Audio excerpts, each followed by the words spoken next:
Hey Dirt Magicians, you might be wondering why I'm standing here instead of in a garden. And that's because what happens over here impacts here.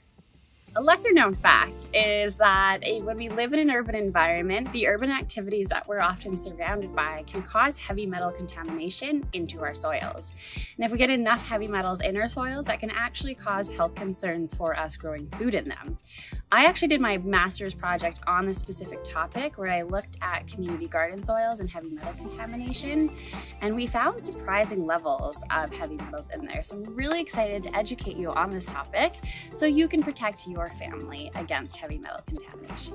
And Dirt Magicians, we have a freebie for you today called Types of Winter Cover Crops. So make sure you click the link in the description box below and download that. This freebie is all about the different types of winter cover crops and the different growing conditions they can survive in, as we all have different winters. And some of these winter cover crops also take up heavy metals.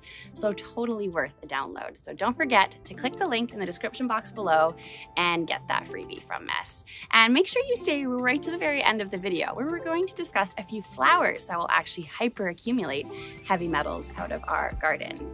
And if you're new to our channel here at Dirt Magicians, our mission is to help you learn from other gardeners, i.e. Dirt Magicians, by peeking over the garden fence. So let us help you peek over the garden fence. All right, so what exactly is a heavy metal?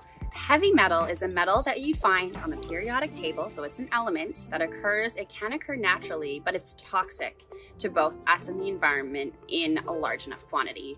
These include lead, copper, arsenic, cadmium, and it's really important to note though that these minerals do exist naturally in the soil. It's just that the urban activities will add more to them, and it's the quantity of them in the soil that becomes an issue.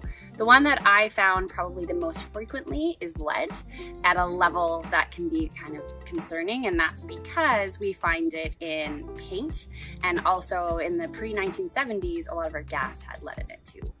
So now that we know what heavy metals are, let's discuss why this is a concern in our vegetable garden.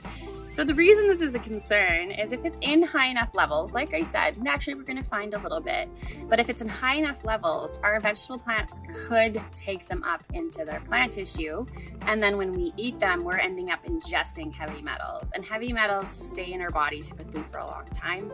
Most of them we don't flush out, like peeing, etc.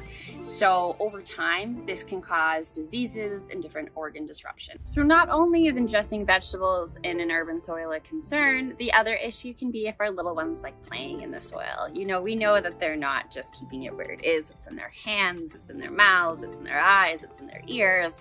So we want to make sure we have safe soils in our garden. Oh, now that we know why we should be concerned about heavy metals, how do we know if we're one of those people that could actually be an issue for?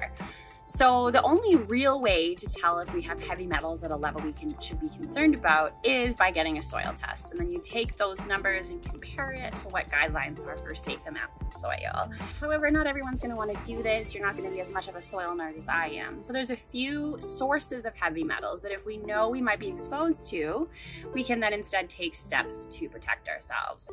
And I know I'm about to talk about a lot of scary things, but stay with us because soon we're going to talk about plants that will actually take heavy metals out of the soil. So back to, you know, what these sources are. So if we are in a house that has really old paint on it and it's chipping and falling off, likely there's lead in that paint. Similarly, you know, if you're having a front yard garden, there's a busy road right there, the exhaust and the brakes and the metal that comes off the brakes could be an issue for us. And also what the site is of your house or your property where you're growing, you know. Did it used to have some kind of an industry on it? Was there a railroad or something? So these are all various ways, sources that we could potentially have had heavy metals get into our soils. If we are concerned about heavy metals in our vegetable gardens, there's a few things we can do to protect ourselves. Firstly, build a raised garden bed, and then we're not using those native soils that might have it, or build in containers. I would say most of you are probably already doing this. Then when you're buying soil in large quantities, make sure you check in with your soil company that they've done testing to make sure there isn't heavy metals. I have found heavy metals in imported soil before. And lastly, plant hyperaccumulators. So there are specific plants we can put in our garden that actually take up tons and tons of heavy metals, so plant those.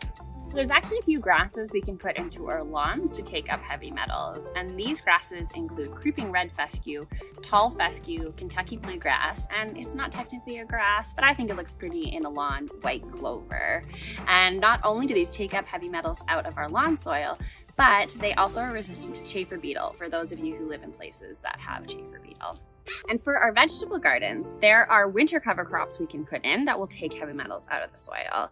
If you haven't already, check out our YouTube video called Living Mulch, all about cover crops, which is either linked here or down in the description box below, where we go into more detail about winter cover crops.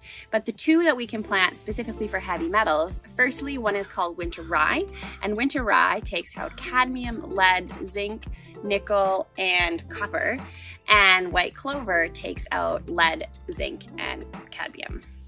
So if we've put plants like the grasses that I've mentioned or the cover crops, I just want to mention something we want to do with those when we take them out in the springtime or when we're cutting our grass in the summer. And that is, do not put that into your home composter, because there's a possibility that as that decomposes, you're just going to re-release the heavy metals back into your soil.